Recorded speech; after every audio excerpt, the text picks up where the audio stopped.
Hello. हम उत्तम कुमार वकील बोला तानी। हाँ बोला वकील साहब। तोहार लोगन के माई अपन पूरा संपत्ति का एगो पेपर तैयार करे ले बाड़ी। तो हमनी के का करे के बा? तोहरा लोगन के साइन करे के बा। हम तोरे ही यहाँ आवतानी। ठीक बा, हम तीनों भाई आवतानी। ओके। कहा माई, तोहरा से ई उम्मीद ना रहल।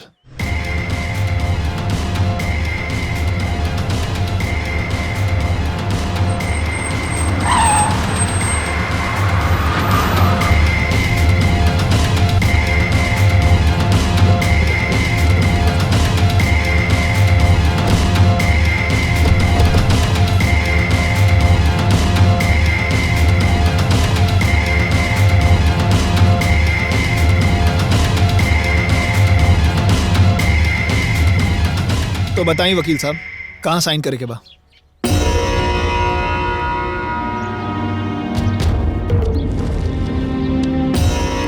तीनों लोग यहाँ साइन कर दी।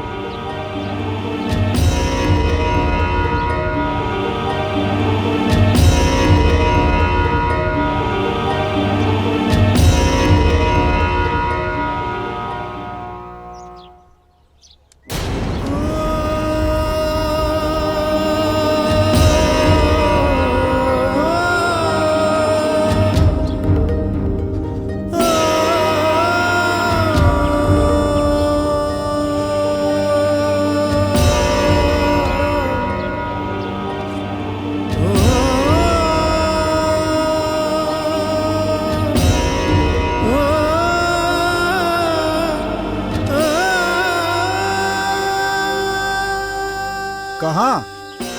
अब का साइन तो हुई गइल बा। अरे जाके बोल दो उनका से जकरा के संपत्ति देवे के बाद दे देसु। अरे एक बार पेपर तो पढ़ ला लोगन। अब का साइन तो हुई गइल बा। इतना सब कुछ देख लेनी सन कम बा का।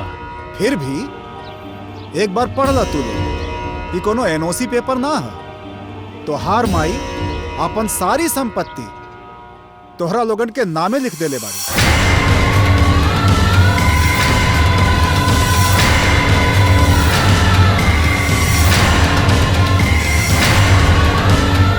ला देख ला।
माई, मम्मी जी, अम्मा जी, माई, माई,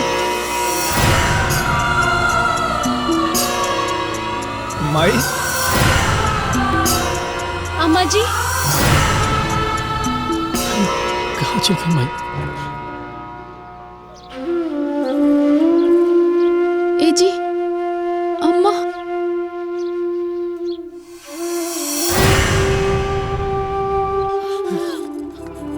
माई, मुझे अम्मा जी, अम्मा जी, अम्मा जी। माई, माई, हे माई, माई, माई।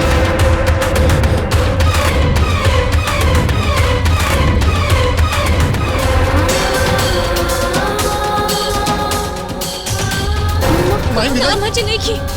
चलिए देखिए। ए भैया, अरे माई माई कहाँ भैया आखिर माई चल कहाँ गई? वो के ना समझ में आता है। ए जी अम्मा जी तो कमरा में भी नहीं थी। माई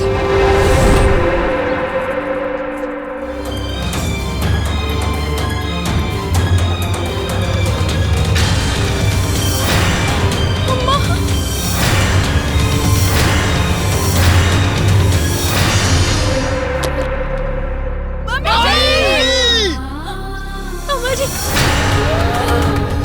अम्मा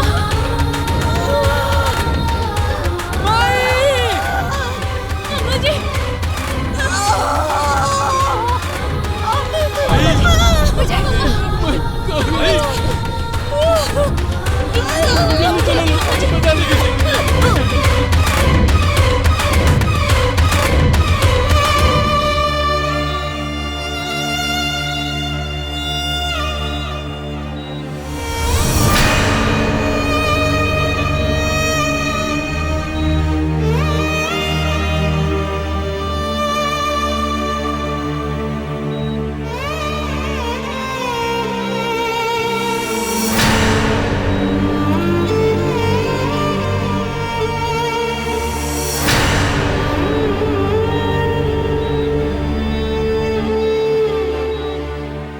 पता ना अब का होई। माई ठीक हो जाई ना। ना रिपोर्ट दिखाओ। जी सर।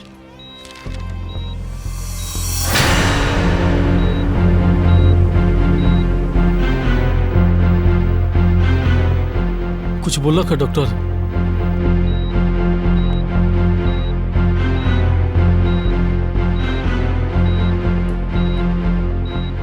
पल्स नोट कर लो।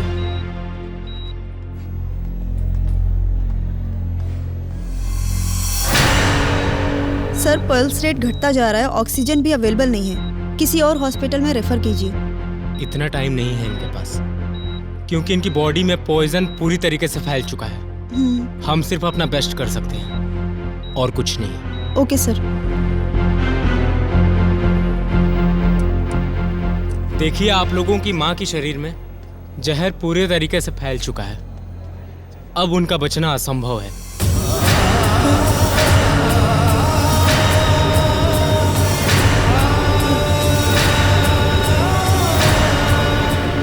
अब अगर उन्हें कोई बचा सकता है तो सिर्फ ऊपर वाला।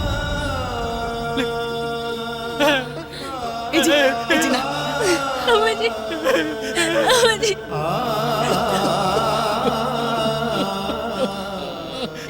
ना ना अम्मा जी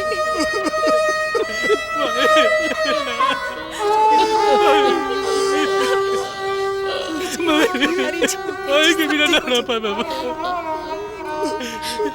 चुप हो जाए।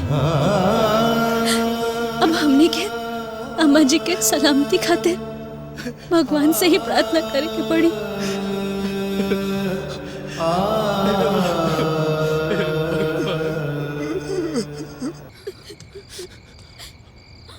भाभी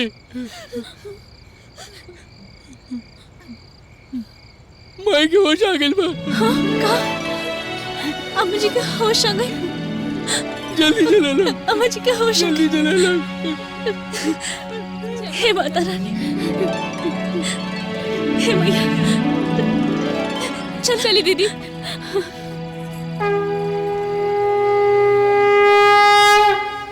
वाह, खुशी के आंसू तो निकलने ही चाहिए।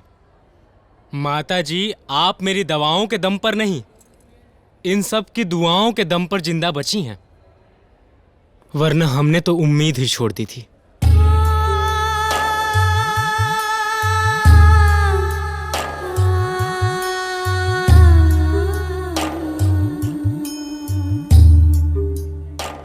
खैर, अब आप पूरे तरीके से स्वस्थ हैं। आप अपना ध्यान रखिएगा। अच्छा, अब मैं चलता हूं।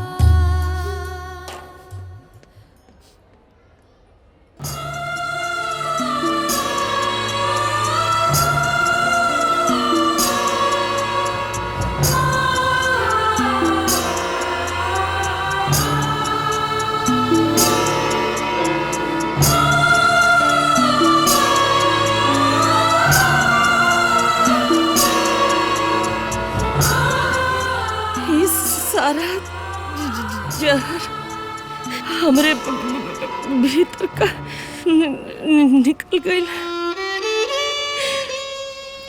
हम अपने बेटा के अपना पतोह के अपन दुश्मन समझत रही। बहुत नीच औरत बानी हम।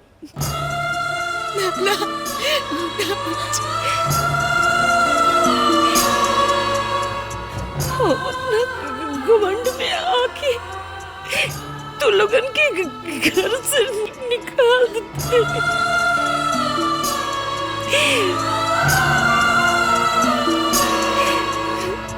ओकरा बाद जब हम अपन घर आंगन ना देखनी तो हमरा के समझ में आयल कि ई सब केकरा खातिर बा। बेटा पतोह के अलावा हमरा जीवन में और बाकी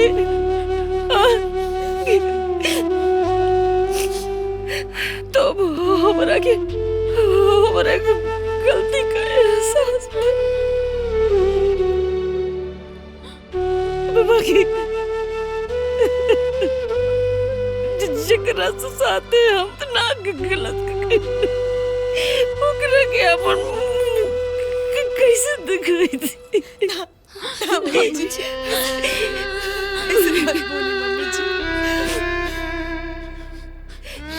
इसे हम अपन जीवन लीला खत्म करल चाहत रहनी अबे बिटिया। बाबा की एगो नलायक से सास के जीवन तो नहीं के हाथे में बच गई। तू लोग ने महान बड़े दुल्हन।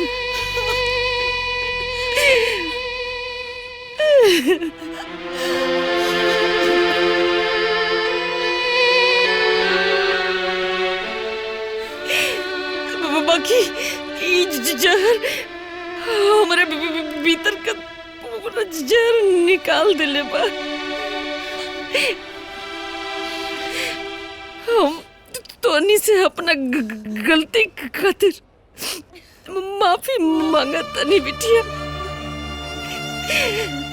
और शायद भगवान भी हमरा के दोबारा जीवन यही खातिर दिले बड़ी जी हम अपना गलती का पश्चाताप करी। हम करो ना अम्मा जी।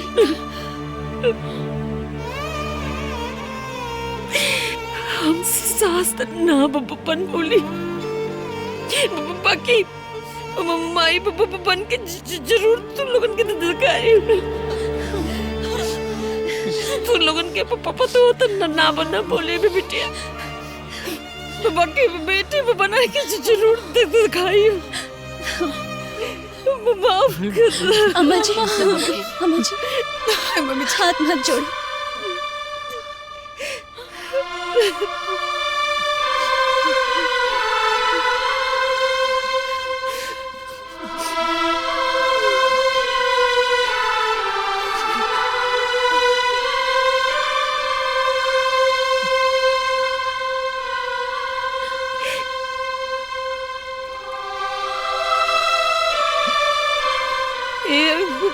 गुलवा तय उतना दूर कहीं खड़े बड़े रे हमारे अपना बहन से नाराज बड़े आ लगे नहीं बे बहन के।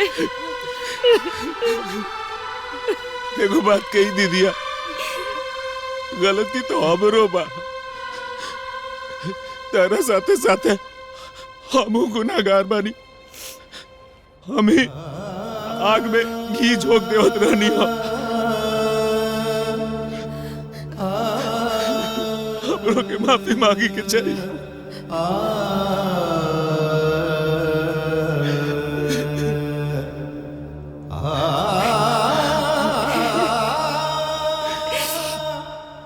बस रो मत भैया।